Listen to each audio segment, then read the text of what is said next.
Pagka ano, nauunang bumaha sa hulog, Doon po. naglalabasan sila pagkabaha. Pero nung araw, hindi naman masyadong binabaha dito. Magmula lang nung Tambakan yung dagat-dagatan, palang bumaha dito. Dati, part po kasi ng may, Bulacan, parang, No, yung nabotas, Opo. yun, tinambakan yung mga plaisdaan doon dati. Doon na pupunta ang tubig. Noong dito na napupunta. Natambakan, mataas yung dagat-dagatan yung panahon ni Imelda Marcos. About naman po sa mga, yung mga may mga building po ba dito? O yung mga infrastructure na mga pinagawa po dito? Infrastructure po na pinagawa. Ayan, yung daan. Ngayon, maganda na yung maganda na ngayon yung barangay hall. Ayun, oo nga po. Nakita ko nga po. Tinaas yung dati, nung isang taon pagka nagpa-party kami, naabot kami ng baha. Yung tubig, dumadaloy doon. Ngayon, hindi na, mataas na. Pinagawa rin ni Kachel yan. Yun po yung ikinaganda.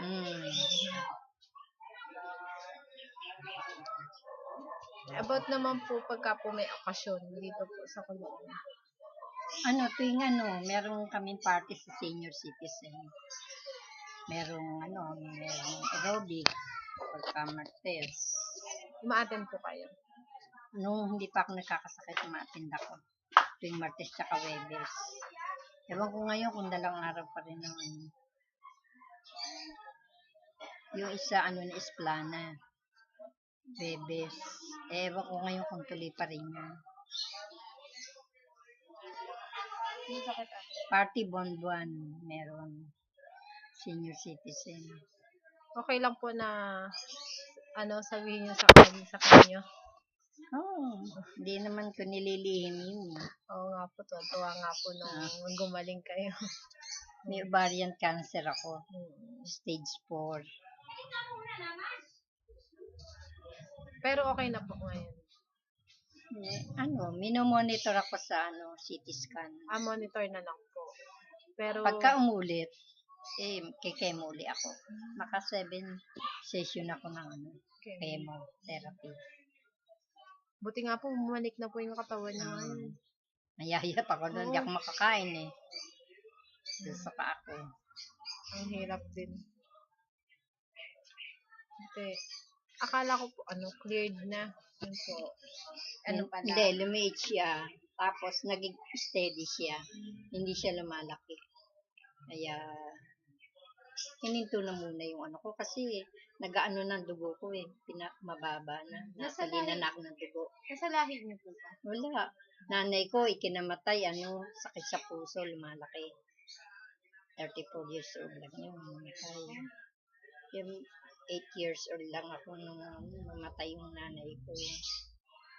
Yung tatay niyo po, wala rin po sa kanila?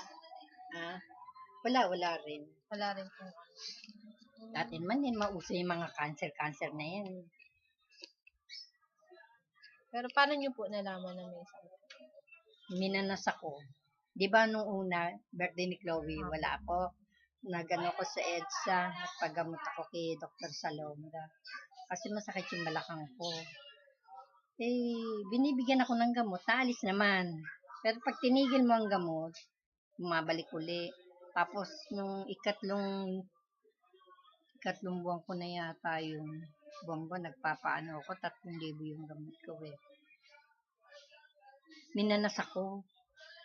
Hindi malis-alis yung manas ko kahit na anong bigay sa akin gamot. Sa center, tapos nagpunta kami dun sa, akala ko sakit sa bato. Nagpunta kami dyan sa NKTI, National Kidney Center.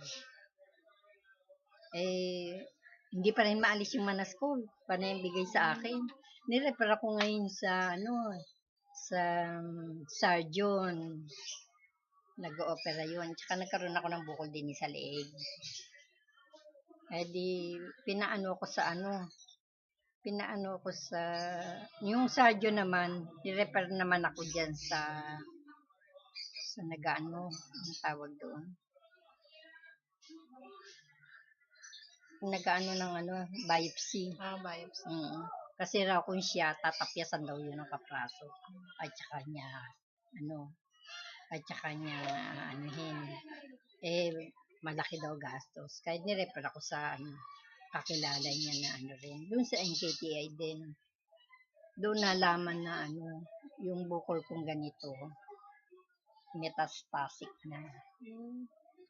Ano po yun? Metastatic carcinoma. Ibig sabihin nun, meron na rin bukol. Nagdadala ng cancer yun. Yung carcinoma ko, nagdadala ng cancer sa katawan. Oo. Doon nang galing sa ovary ko nang galing yung bukol ko. Ngayon, Nung ma-CT scan ako, tsaka lang nalaman na meron akong cancer sa ovary. Pero ngayon, okay na. Wala na akong naramdaman. Dati hindi ako makalakad. Natabangan akong kumain. Masakit yung balakang ko. Lakad lang ako ng kapiraso. Masakit na. Sana magtuloy-tuloy na yung gano'n. Oo. Ngayon wala na ako naramdaman. Yung tuhod ko na lang masakit. Ngayon po, ano pinagkakaabalahan niyo? Nanahi. Bumalik na po kayo sa pananahi. Titinda-tinda ng konti. Mga school supplies po. School supply lang. Ano po yung sa pananahi niyo? Repair lang po? Repair lang. Pero dati po ba nananahi po talaga? Oo. Mga namasukan ako sa pabrika. Ano po mga pantalon, may jacket. Experience lang. Pero kaya niyo pong bumuo ng... Marunong akong bumuo ng pantalon. Sa damit po, sa blouse. Medyo sa blouse. Sa dress.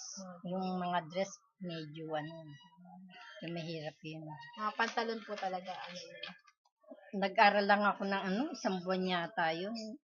Inanuhan ko lang kung paano maggawa ng pattern, yun lang.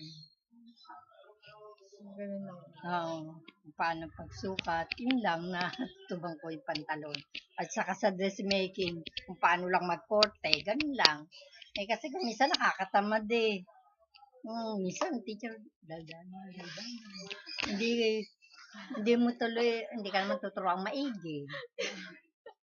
Kaya minsan tinatamad ako, marami akong gagawin sa bahay.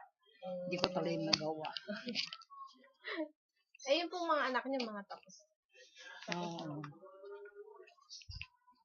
Yung panganay niyo po. Yun, nag-aral ng secretary, med secretary. 1 year lang. Tapos, sa AMA, computer. Ilan po nag-anak mo? 5. Yung isa naman, si Lito, high school lang yun. Tapos nag-aral ng 1 taon sa sa Giginto, yung machine shop. Kasi masinis yung asawa ko machine shop.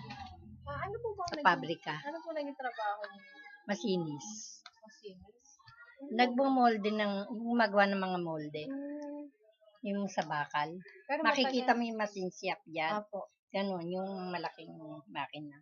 Pero matagal na po siyang retirado. Pagdating ng 60, nag-ano na siya. Ilan taon na po ba si... 75. Kayo Kasi 76 na yun. Ako 67. 67. Pareho na po ang senior. Okay naman po yung mga anak niya na. May anak po kayong anak kayo. Si Clarissa. Si Minya, midwife yan. Midwife. Pasa sa board yun. Ano po mga pangalan ng Si Carmelita Prado. Carlito Prado. Carmina Prado. Si Clarissa Prado. Tsaka si Ernie Prado.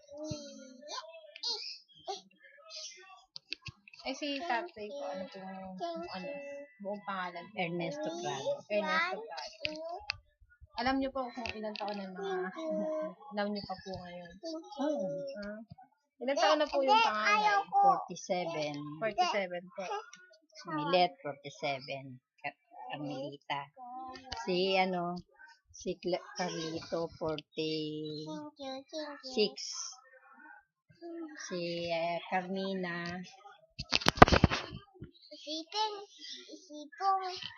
1975. 72. 1, 2, 3. Ay, di ano na yun. 42 ba? Ay, 70, ano po? 72. 1, Opo. Yung isa, si Clarissa, 39. Magta-39 sa December. Tsaka yung bunso ko, 34. Ay, 35 na.